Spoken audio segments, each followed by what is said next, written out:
this report is telling us about how our climate is changing now compared with observations from weather stations around the UK that provide really long-term perspective back to Victorian times.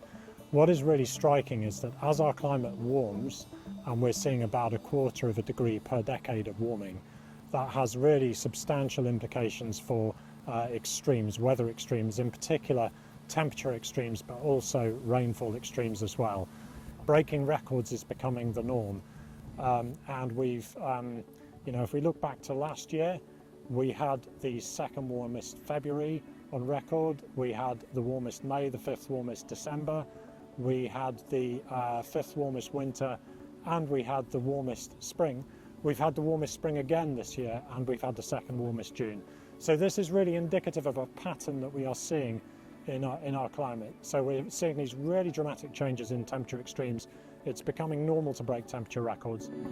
What about our oceans when it comes to things like sea level rise, coastal erosion, marine heat waves? What can you tell us about that? Our seas around the UK are getting warmer. We had a couple of years ago quite a significant marine heat wave. We've had one this spring actually. Just my own personal experience snorkeling off the beautiful South Devon coast. I've never seen an octopus before. I saw 4 common octopus at the northern limit of their range. Sea levels are also rising. The reason they're rising is twofold. Firstly, the thermal expansion of water, and the second point is obviously the melting of the Greenland and Antarctic ice sheets. And as our sea levels rise, they've risen about 20 centimetres since 1901. But what we're actually seeing is that's accelerating. So the last 30 years, just over the last 30 years, have seen 2/3 of that sea level rise. And you mentioned there about seeing octopus.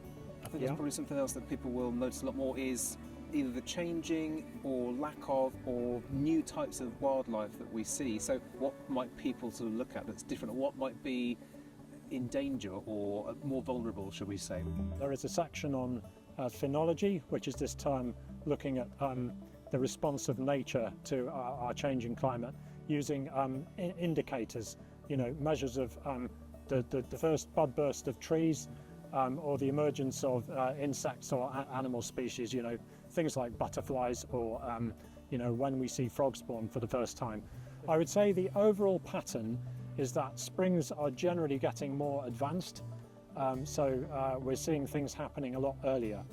But there's obviously a large complexity of chains of independences in nature, and if some things are responding at a different speed to others, things can go out of sync. This year we've seen no less than 3 heat waves. You mentioned right at the start about these extremes becoming kind of a more normal thing. We'll see them probably year on year. Is that a good example of what you're referring to?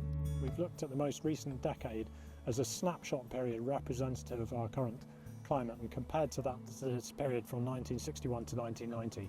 If we look at the number of days that we've seen 5 degrees above average, that has actually doubled in the most recent decade. But if we look at 8 degrees above average, it's trebled, and if we look at 10 degrees above average, it's quadrupled. So we're talking here about, temperatures in the summer, maybe like 33, 34, 35 degrees. You have to remember there are some years in the observational records for the UK where we've never reached 30 degrees, whereas now we seem to be seeing it on a very regular basis. We're also seeing the hottest summer days in some parts of the UK are warming twice as fast as average summer temperatures. So these factors together mean that our extremes are changing quite dramatically. You have to remember it's the extremes that have the greatest impact.